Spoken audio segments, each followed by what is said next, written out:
नमस्कार दोस्तों, stock market studies में फिर से एक बार आपको बहुत-बहुत स्वागत है। तो आज मैं फिर से आपके सामने कुछ इम्पोर्टेंस कंपनी का अपडेट शेयर करने वाला हूँ। तो वीडियो को पूरा लास्ट तक देखिएगा और अभी तक अपने चैनल को सब्सक्राइब नहीं किया तो ज़रूर कर लीजिएगा। कंटिन्यूअसली इन्फॉर्मेशन और अपडेट्स पाने के लिए चैनल के ऊपर बने रहिएगा। तो चलो देख लेते हैं कौन-सा कंपनी है इस वीडियो के अंदर। तो फर्स्ट जो कंपनीज़ है उसके बारे में चर्चा करूँ उसका नाम है ईपीएल। तो ईपीएल लिमिटेड के बारे में बात करूँ तो आप सभी जानते हैं ईपीएल कोई छोटा-मोटा कंपनी है। एक इंडिया के सेकंड लार्जेस्ट एग्रोकेमिकल्स कंपनी है और इस कंपनी के अभी जो फिलहाल के जो ग्रोथ है वो थोड़ा सा खराब हुआ है। बाकी सारे पॉइंट्स ठीक ठाक ही चल रहे हैं। तो यहाँ पे आप देख सकते हैं कंपनी के फिलहाल की जो सिचुएशन है, कंपनी के वैल्यूएशन के हिसाब से मैं बात करूँ पी रेशियो के हिसाब से, तो कंपनी का करंट पी रेशियो कहाँ पे है, करीबन 25 के आसपास। और कंपनी का एक टाइम पी रेशियो कहाँ तक था, कंपनी का एक टाइम पी रेशियो था 35 के आसपास। तो कंपनी का एवरेज पी रेशियो निकल कर है 17। कोविड के टाइम में जो कंपनी का पी रेशियो आ गया था 14 के आसपास, तो वहाँ से थोड़ा सा ऊपर है, कोई बात नहीं। कंपनी का वैल्यूएशन देखा जाए तो सस्ते में ही देखने को मिला है।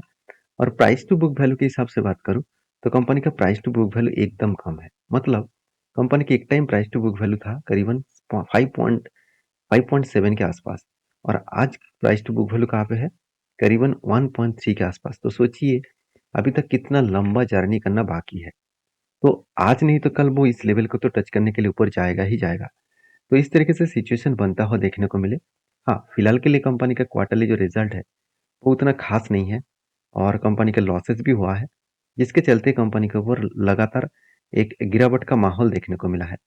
जैसे आप देखेंगे तो कंपनी के सेल्स, पिछली बार का जो सेल्स था 13,600 करोड़ और इस बार 9,800 करोड़। तो कंपनी के एक्सपेंस भी कंपनी मतलब कंट्रोल तो किए, मगर सेल्स बहुत कम होने के कारण कंपनी का नेट प्रॉफिट नहीं हुआ। उल्टा 1360 करोड़ से 1607 करोड़ के आसपास कंपनी का क्या हो गया, यहाँ पे नेट लॉस हो गया। मतलब प्रॉफिट नहीं हुआ, उल्टा यहाँ पे लॉसेस हो चुके हैं। तो इसी बेसिस में देखा जाए तो कंपनी के ऊपर एक प्रेशराइज बनता हुआ देखने को मिले। बाकी as a investor as a investor के बारे में बात करूँ तो इन्वेस्टर आप देखेंगे तो प्रोमोटर से लेकर एफएसडीएस पब्लिक हर किसी के पास आपको इन्वेस्टमेंट आपको देखने को मिल जाएगा। चाहे वो प्रोमोटर हो, चाहे वो एफआईएस हो, चाहे वो डीएस हो, चाहे वो पब्लिक हो, हर किसी के पास यहाँ पे इन्वेस्टमेंट आपको देखने को मिल जाएगा। अभी इस कंपनी के ऊपर सबसे इम्पोर्टेंस पॉइंट क्या है, सबसे इम्पोर्टेंस पॉइंट जो है कंपनीज के ऊपर म्यूचुअल फंड देखेंगे तो लास्ट लास्ट कुछ मंथ्स में जैसे सितंबर, अक्टूबर, नवंबर, इस तीनों मंथ में अच्छा खासा क्या किया, यहाँ पे बाइंग किया। और दिसंबर मंथ में क्या हुआ, यहाँ पे सेल ऑफ हुआ। उसके बाद जनवरी मंथ में यहाँ पे क्या हुआ, बाइंग हुआ। मतलब अच्छा खासा यहाँ पे बाइंग और सेलिंग देखने को मिला। तो इंस्टीट्यूशन कंटिन्यू बाय करते चले जा रहे हैं, इंस्टीट्यूशन माल बेचने के लिए तैयार नहीं है। इसका मतलब कंपनी में तो दम है। हाँ, जिस तरीके से सेलिंग प्रेशराइज देखने को मिले और मैंने आपको ये भी बताया कि जिस तरीके से सेलिंग यहाँ पे हो रहा है तो कंटिन्यूसली वो सेल को कंटिन्यू कर सकता है। और नीचे जो लेवल है इसका 416 का, इस लेवल तक आने का वो जरूर कोशिश करेंगे, क्योंकि यही लेवल कंपनी के लिए एक स्ट्रांगली क्या है, एक सपोर्ट जोन है। तो इस सपोर्ट तक आने का वो जरूर कोशिश करेंगे। इस सपोर्ट को रिटेस्ट करके वो फिर से वापस जाने का यहाँ पे कोशिश कर सकता है। तो नेक्स्ट जो कंपनी है उसके बारे में चर्चा करूँ, उसका नाम है वेदांता। तो वेदांता लिमिटेड के ऊपर बहुत सारे दोस्तों का कमेंट्स है कि सर इस कंपनी के ऊपर क्या किया जाए, क्या एज ए इन्वेस्टमेंट और स्विंग ट्रेडिंग बेसिस में काम किया जाए।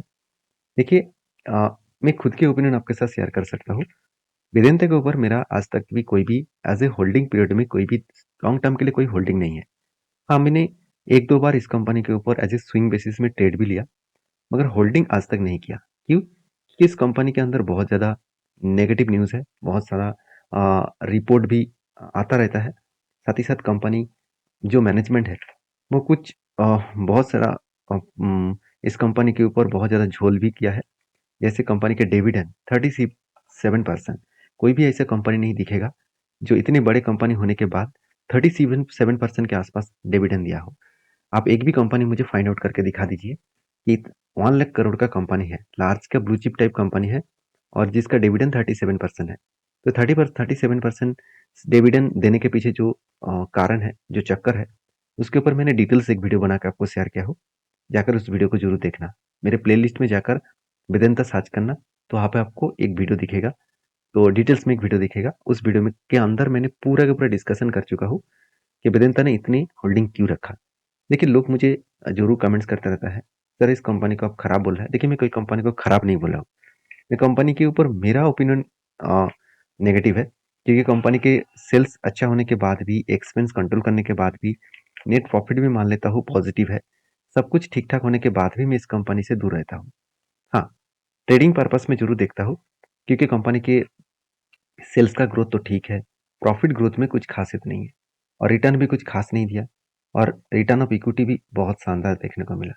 तो जब इस तरीके से कंपनी की ग्रोथ होता है, तो बहुत फ्लो में ग्रोथ देखने को मिलता है। जैसे एज ए इन्वेस्टर, इस कंपनी के इन्वेस्टर के बारे में बात करूँ, तो देखिए, एफएस के पास होल्डिंग ना के बराबर है, सॉरी डीएस के पास होल्डिंग्स ना के बराबर है और एफएस के पास होल्डिंग 7.5% के आसपास देखने को मिला।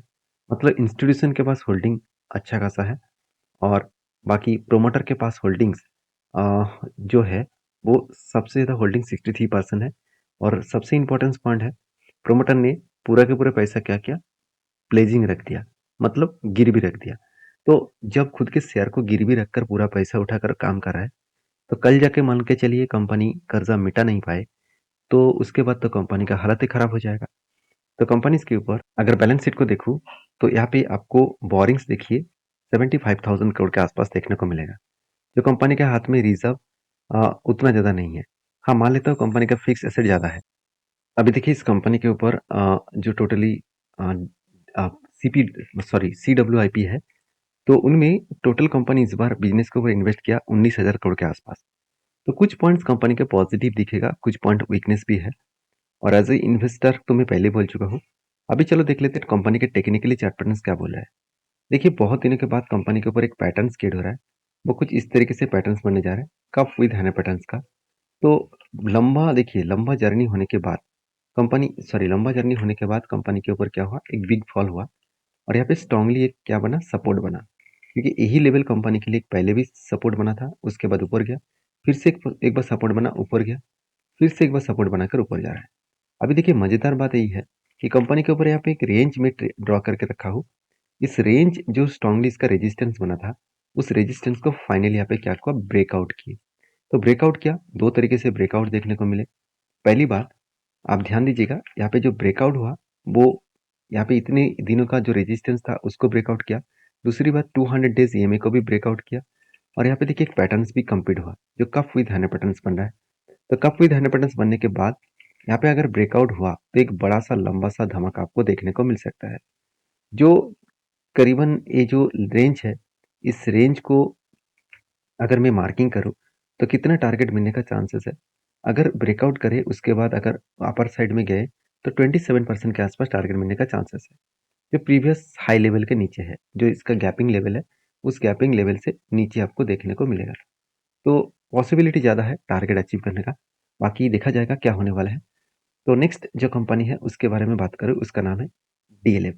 देखिए, डीएलएफ के ऊपर बहुत सारे दोस्तों का मुझे कमेंट्स था बहुत दिनों से कि सर डीएलएफ लगातार भागते चले जा रहे हैं, तो इसके ऊपर क्या करूँ। देखिए, सबसे पहले बता दूं, डीएलएफ के ऊपर जो मेरा खुद का एंट्री था और किस तरीके से मैंने एंट्री लिया, सारी चीज़ मैं आपके साथ शेयर भी किया था जब एंट्री लिया था। अगर आप मेरा पुराना सब्सक्राइबर है तो आपको पता है कि डीएलएफ के ऊपर एक लंबा सा क्या बना, एक कप बना। और कब से बना, 2010 साल से, 2010 साल से इतने दिनों तक का एक कप बना था और उसके बाद एक हैंडल भी बना था।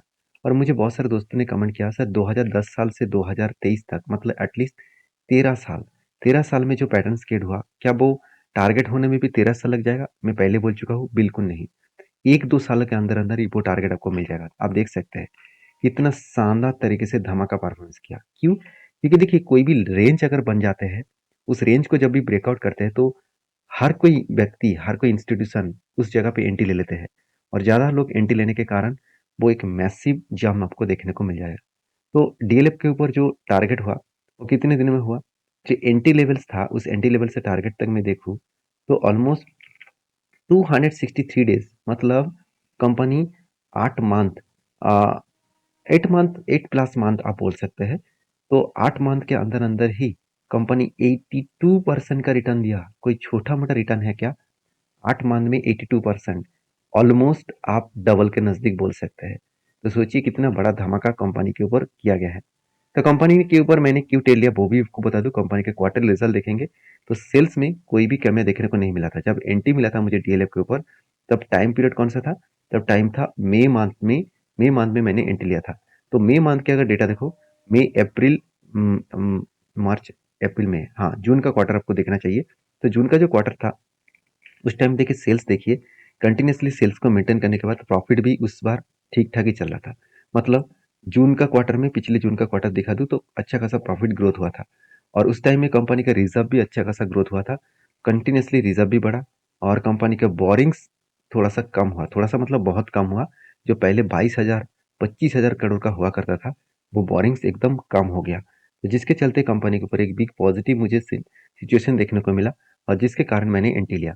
और इंस्टीट्यूशन भी देखिए उस टाइम में कंपनी के ऊपर अच्छा खासा इन्वेस्टमेंट भी किया, चाहे म्यूचुअल फंड हो चाहे एफआईएस हो।